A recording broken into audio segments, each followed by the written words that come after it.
최근 코로나19 하루 확진자가 100명대를 유지하고 있는 가운데 27일 오후 5시까지 제주에서는 197명의 신규 확진자가 추가 발생했습니다. 누적 확진자는 33만 3천여 명으로 늘었습니다.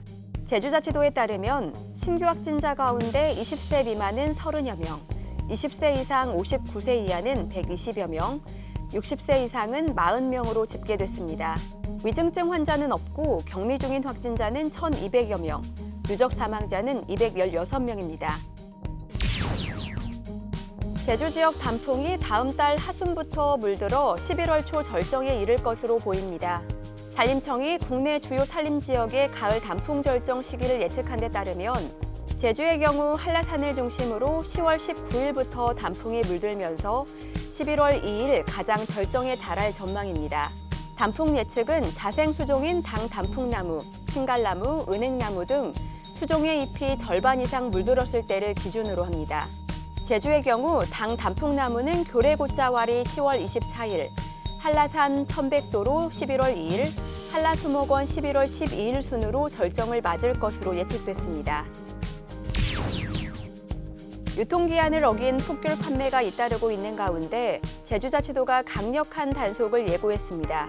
제주자치도는 지난 15일 종료된 풋귤 유통기한을 어기고 온라인에서 판매할 경우 모니터링과 택배사 단속을 통해 위반 사항을 적발하고 과태료 처분 등의 행정 조치를 할 계획이라고 밝혔습니다.